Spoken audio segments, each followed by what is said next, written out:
This gentleman is well known to us. He's been a great friend of the NKF for many, many years.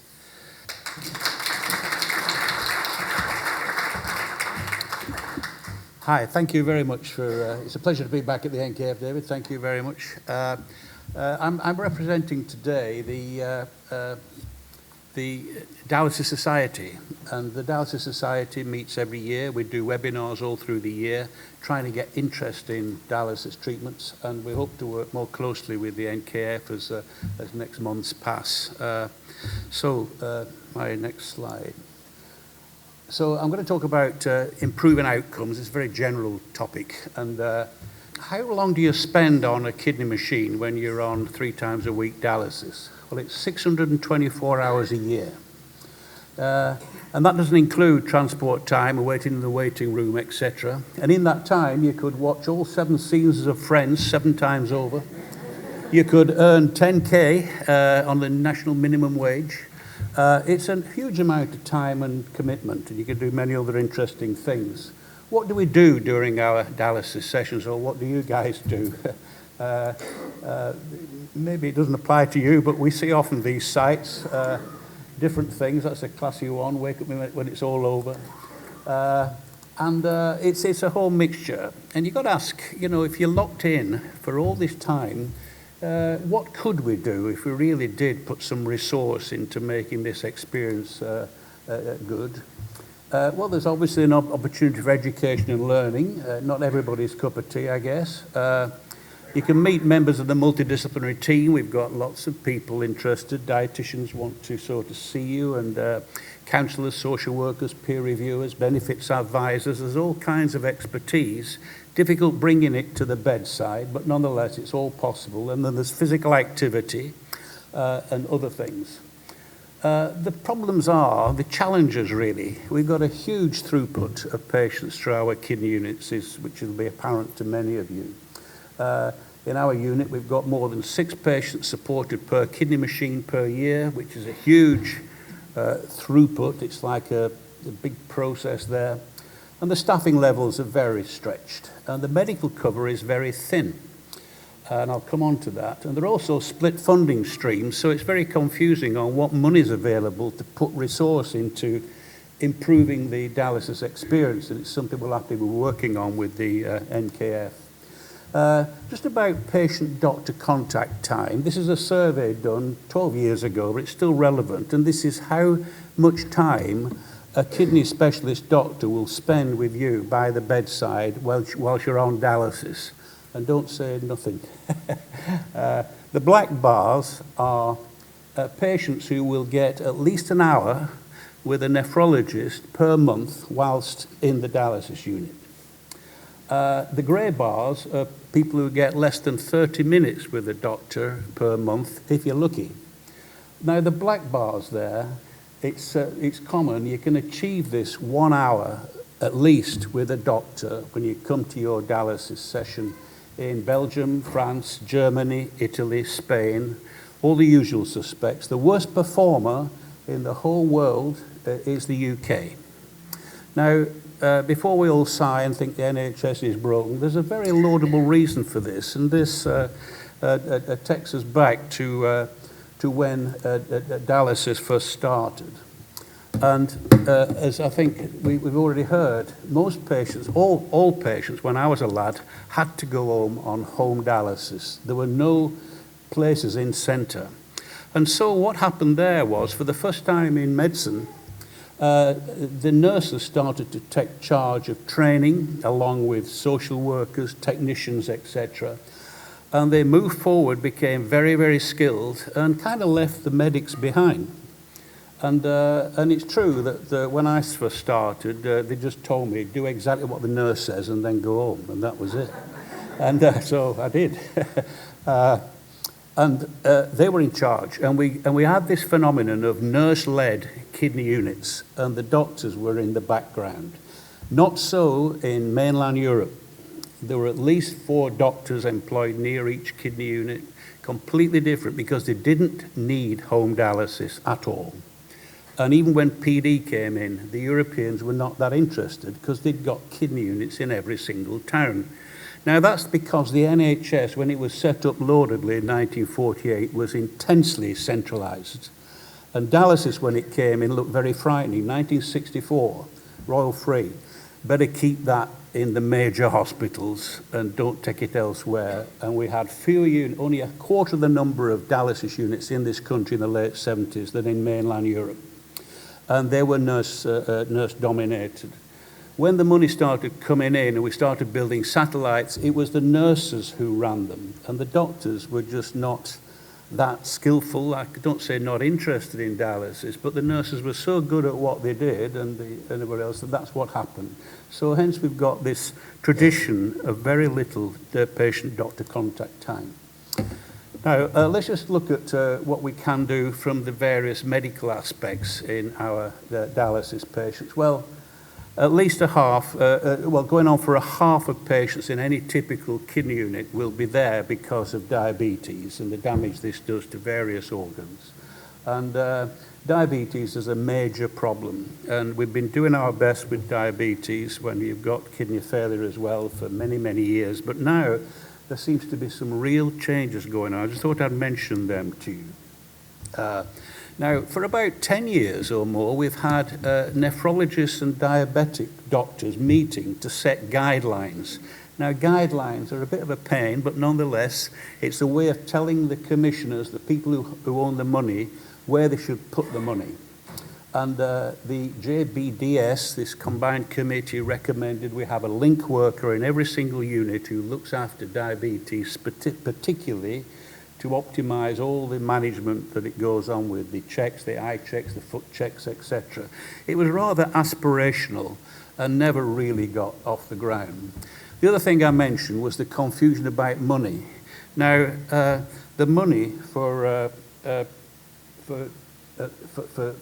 dialysis comes from the commissioners who own the purse strings, through into the big hospitals, and then to the GP surgeries where diabetic expertise is. No money comes through to the dialysis units.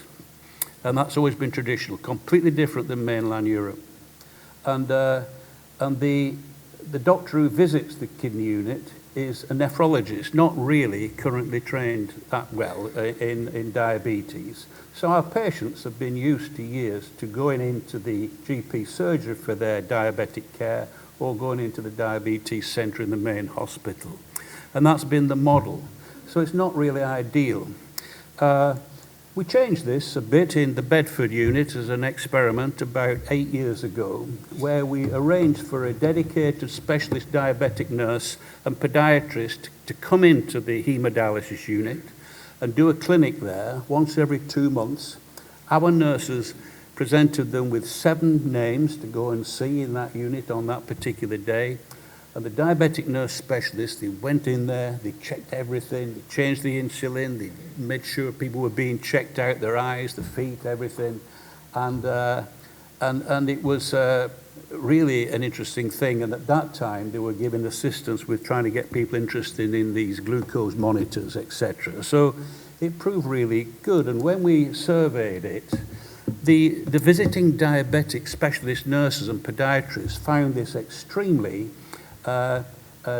time and resource efficient. Rather than going to 10 different houses to visit patients, they could come to a dialysis unit and do all the work in that environment where there were skilled nurses around. So it really paid off well. The hemodialysis nursing staff thought this was great. It reassured them when they were stretched that the diabetic patients were actually being looked after properly, and they were being referred easily for podiatry and other skilled aspects of what goes wrong. And from the patient's point of view, once the patient got seen by a skilled diabetic nurse and podiatrist, they were spared that trip to the hospital and the GP surgery to do all that stuff. So it was a win-win-win. And that's just one example of things we can do. Now let's get on to these technologies. And I don't want to make too much of it, but We've spent 30, 40 years doing the best we can with looking after our patients with all these comorbid conditions, but this seems like a real advance, these continuous glucose monitors.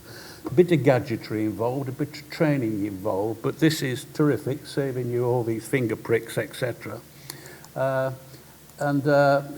are readily available now, but not the funding, again, is confused about it. So we often have to make special pleading. Can this patient be considered for continuous glucose monitoring? And we looked at this in our own unit of 35% of diabetes patients are under the care of the diabetes team, but not everybody had these things. And when we surveyed our 5 dialysis units that we look after, it was a very mixed bag of people who've already got continuous glucose monitoring and some who'd not really been appraised about it and others had refused, etc. So it's a mixed bag. But I should imagine in a matter of months, if not a few years, this will be much more organised. And I think this has been a real advance to keep your blood sugars in better shape and control. And again, the committees have updated their guidelines just this year to say, look, we recommend people with diabetes on dialysis should have this, and the other. And you can imagine that's going to make a difference when the commissioners get organised, which is still not completely happened, that diabetes management could be really advanced. There is a little special issue, though, with peritoneal dialysis. Let's not forget that. We do give big boluses of glucose to PD patients every time you put a bag in your tummy. And glucose monitoring is particularly useful in this circumstance. But what happens here is that not just do you continuously monitor glucose with a gadget, there's a gadget now that will automatically infuse the insulin for you according to what this little black box tells you. And here we are. This monitors your glucose, and then the black box says how much insulin you should have, and it does it all by itself, so you don't have anything to do, which is very clever. And we've got to remind ourselves that in automated PD, that's overnight PD with the cycler, you often need more insulin at that overnight. Continuous CAPD, you may need a bolus of insulin every time you put a fresh bag in. So it's terrific if these get on stream, and they're coming on stream. It's realistic. It's probably it's affordable for the NHS, and of course to keep diabetes in its much better controlled shape, it's going to be very beneficial. And again, we got these, the JBDS has updated the commissioners just this year. Please now consider these closed loop systems, particularly for type 1 diabetes and people on PD. So it's all advancement to try and get things a bit more tight and better, and we've really got to keep pushing for this.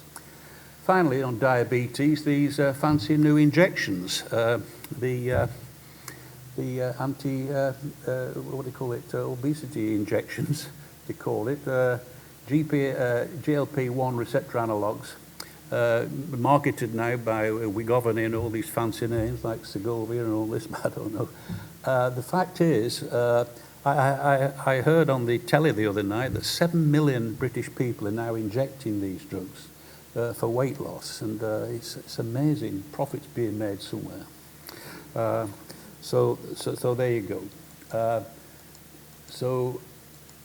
These have got amazing benefits from your cardiovascular point of view and weight loss, and now there's more experience now in people on dialysis receiving these injections, and this is a trial in the States showing you get significant weight loss when you're on dialysis with these. And this is a US observational study of 155,000 people on hemodialysis receiving these drugs, and there was a 66% increase in the chance of getting on the waiting list if you're on these drugs.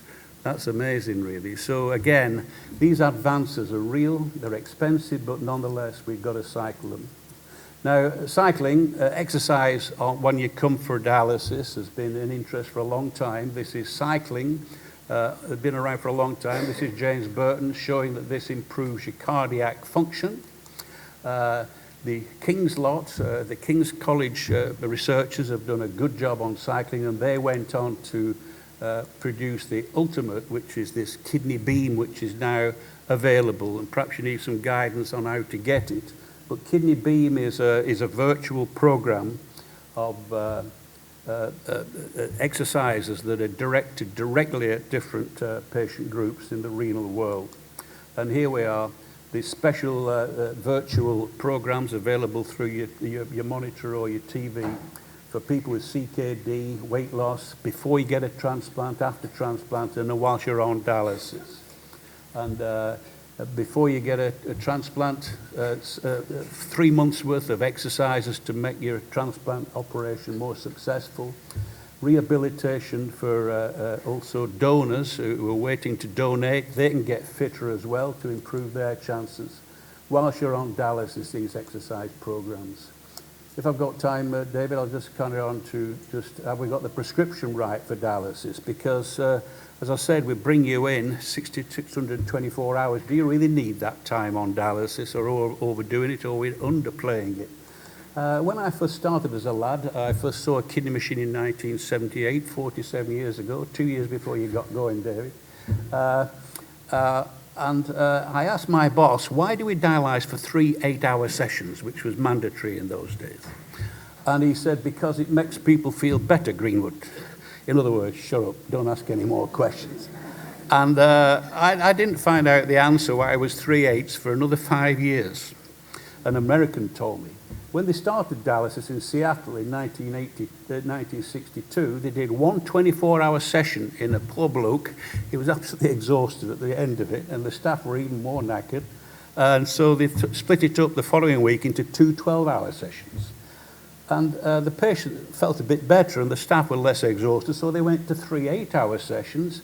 The patient really started to wake up. The staff could do this in a working day, so 3 8s. And they went to 6 4s, and that got a bit expensive, so they went back to 3 8s. And that's what I was faced with when I first started as an SHO. Now, for those clever mathematicians in the audience, you can see the maths here. 124, 212, 3 8, 6 4. Ask your kids if you don't understand. It's just a subdivision of 24. In other words, the doctors knew nothing about dialysis, how it worked. But doctors tend to accept if something works, we'll do it. They don't like engineers. But I was an ex-engineer, and I was very interested in this, and it bothered me for a few years till I saw, and I still get bothered, that it doesn't matter whether you're a frail little old person going on a kidney machine or a strapping young rugby player, you'll still get your 3 4-hour sessions prescribed. Now, how can that be true? So it was very perplexing, and I was so delighted when I saw this, not the equation, but this is Frank Gotch from San Francisco. He's the first guy who'd studied what happens in dialysis, and he picked on a little molecule, urea, cheap and quick to measure, and he looked at what happens to it during dialysis, how you accumulate it in between, and he did this maths, and there it was. Nobody could understand a word of it. But it was at least one guy tried to understand and put some numbers around what we're doing. But what intrigued me is that he took the kidney into account. Well, what use is the kidney when you're on dialysis? Because we were taught, my generation, forget the kidneys, they've gone on your first dialysis, and that's it. But he measured it, and when we set up the kidney unit at the List Hospital in 1988, we took a great interest in this and got these equations understood and sorted out in our computer system. And we've been measuring urine output ever since, every month in all our patients. Now, being an engineer, again, I'm interested in comparing a dialysis machine and a human kidney. And you won't believe how much more powerful the human kidney is than a dialysis machine. The human kidney processes 10,000 litres of blood a week. The kidney machine processes 400. The filtration, 1,000 litres filtered per week, 6. It's a completely different order of magnitude. So 5% or 8% of kidney function will keep you going without a kidney machine. And even when you slip to 5 or 3% kidney function, it still competes with the kidney machine. So you may as well measure it. And Frank Gotch, what we did when we started, we measured residual kidney function, as we call it, in people on dialysis, both PD and hemodialysis, and it lasts just as long in both, and it can last up to 5 years. So what we do now, we do incremental dialysis, meaning when you start dialysis, you start here with this level of kidney function, it drifts down to about 8, you start your kidney machine, and there you go. That's all the dialysis you really need for the first few years or months or years until you've lost your kidneys, and then you need the full whack. Now, most people start with a full whack there, but we don't, and we've got a lot of people doing less time than 4 hours, and I've got 20% of my patients are doing twice a week, but perfectly safely. We've done trials now. This is a small unit in Bedford, 100 patients. About half don't pass any urine at all. The other patients are passing useful quantities of urine. And this is an interesting thing, that if you initiate, people who start dialysis, if you start just twice a week, you'll actually protect your kidney function, and it will last longer, and that'll serve you well for another few years, hopefully, in some patients. And I've got one young lady who's been passing urine for 16 years whilst on dialysis. So if you do the maths, you can make life a bit easier. So incremental dialysis, we've put in a big grant here to get some money to do this trial properly.